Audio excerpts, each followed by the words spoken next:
Mark, right off the bat, so many of your core principles, trying to be where your feet are and presence of mind applied tonight. Just what'd you make of the tests that you all were put through on opening night?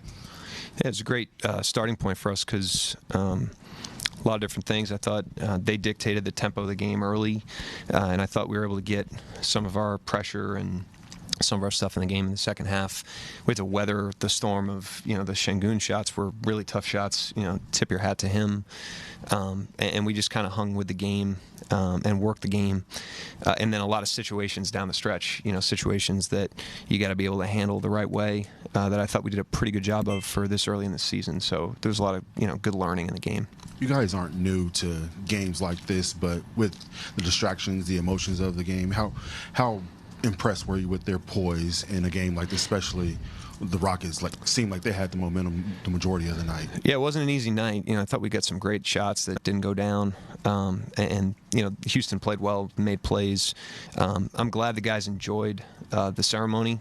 It's a great life event for everybody, and I'm glad they enjoyed it. But they also compartmentalized pretty well. I didn't think we had quite the bite that we normally do early, but that might have been whatever. So I thought we got back on it, and second half we were way more in character. And then late there in the fourth quarter, both overtimes, what did you think about the patience that you guys showed? I mean, Lou, Kaysen had open threes, Caruso had an open three, but found a way to get a much better look for you guys. Some didn't go, but some did. Yeah, I thought we played pretty well. They zoned us late, which is hard. When a team goes to it that late, they hadn't done that in the game flow, and they settled into a zone when Thompson went out, and I thought our attacks, again, for the first game of the season, it was a good starting point for us. Not perfect, but a lot we can learn from, and that's what we have to do with the game. We have to learn from it.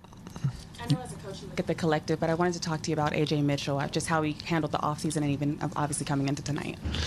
Yeah, not surprised. I mean, he was kind of playing like this, before he got hurt last year, so we knew, what we had with him, and he's done a great job over the summer with his body, as you mentioned, and has come into training camp when he hasn't been hurt and done really well. And so this was his first game action since, a couple preseason games ago. So came in with confidence and aggression, and we're going to need that from him. But, no one was surprised by how he played tonight. You mentioned the fourth quarter and those overtimes. Shea had 24 of his points during that stretch. Obviously, it's nothing new at this point, but just can you kind of speak to his continued ability to be able to rise to those moments? Yeah, I think him and the rest of the team, he just stays in the game. It wasn't a perfect night for him, but he just stays in it. He understands the 48-minute nature. He understands the 82-game nature. It's not always going to be perfect. And tonight wasn't perfect, for us collectively. And the guys just kind of played the next play, never lost our focus or resolve. He was certainly included in that, but I thought the whole group did a great job. Yeah, Coach, I feel like Kaysen's energy was on fire the entire night, but especially in the second half. Can you just talk about how his intensity kind of fueled that second half comeback? Yeah, I think, the stretch in the third that he played was, that stretch of the game was when I thought we changed the tone of how we were playing. Early in the game, we were playing kind of a size game. They were playing very slow, and we were just kind of on our heels with them, and we weren't able to get the tempo into the game that we need to against a team like that. And then in the third, we get that going. I thought Alex helped with that early, and I thought he really helped with that. So that changed how the terms that the game was being played on. And obviously it was still a slog, but I thought we did a good job of course correcting, and he was a big part of it. Michael Martin, let's talk Thunder. Mark, what sort of happened? What was the exchange late sort of in that first overtime where it looked like KD called a timeout and you guys were talking to the officials? Yeah. I saw what I saw. I said what I said. I said my piece on the court. I'm not going to do it here. Zach Zarb is a finals official that we have a lot of trust in. Jason Goldenberg I've known for a decade. He's been in the G League, and I trust those guys on the game. I said what I needed to say, and I'm over it now. You mentioned, with Shea, tough for him even to get a shot up in the first half. Why was it so difficult to get him going early, and what freed him up fourth quarter and into the OTs? I think early he was trying to establish a tone of moving it a little bit. thought he was aggressive, but he was also aggressive to get off it and pass and activate his teammates. He, accepted the double teams and got it out. He made some really nice plays.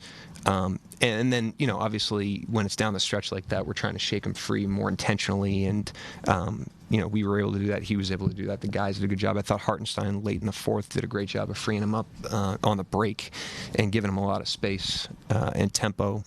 But I thought early he was trying to let the game come to him and activate his teammates. And Houston did a good job. They doubled him. They were sending guys to him, and he was just letting the game tell him what to do. Yeah, Mark, this is one of the bigger teams in NBA history you played. It seemed like almost every matchup, significant size disadvantages. How'd you feel you held up against that? What were the pros and cons of that situation? Yeah, I think it goes back to what I was saying about the first half, tempo. We played the first half on their terms. They play slower with that team, and they play right at your nose with their size. And so we kind of fought our size against their size in the first half and lost, and then I thought in the third we started to get our speed into the game on both ends of the floor, changed the terms of the game a little bit, got back into our identity a little bit more. And like I said, it was still difficult. They still played really well, but we did a good job of kind of, tapping back into our identity after we drifted a little bit. Yeah, Mark, can you just talk about the job you guys, particularly Lou, did on KD, denying him the ball at the top of the key? Yeah, I mean, Lou's amazing. That's a guy he's given up, however many inches, in size to. So, I mean, he's an unbelievable defender. He's proven that time and again. Everything is earned against him, and a guy like Durant's a great player, great scorer, and so he's still going to get some, but Lou's going to make you earn everything, and he made him earn everything tonight. Coach, it seemed like the full court pressure kind of took them out of their sets early on. How would you assess how impactful that was overall? Yeah, I thought we got to that more late, and early we were kind of conceding that. Some of that's like the way we picked up Thompson. You can pick him up lower, but it's also Case and Wallace. And that's probably on us. We're lowering the pickup points there, and in the second half, I was just like, forget that. Go do your thing, and it was a little better for us. It got us back into our stuff a little bit, but the guys did a great job. Coach, we talk about Chet Holmgren in that first half. Offensively, he seemed to kind of carry you guys and just playing a little more physical this year. Did you notice that, especially against that big line? He played great, but not surprised with the way that he attacks his summers and off seasons. He eats and sleeps hoops, so he gets better every season. This is how he started last season. And so, it's a good game for him to build on. But I thought he played with great flow, confidence. He played inside the team. He was very, very good on both ends. It seemed like he was antsy in a good way to really get out there to kind of showcase what he's been working on. Yeah, he's not hiding. Chet? Yeah, he's not hiding. He's not hiding. Anyone else? We can go Barry for the last one. Yeah, I didn't have Barnheiser or Youngblood playing in the first 12:01 of the season. What led to using those guys so early? Barnheiser's preseason.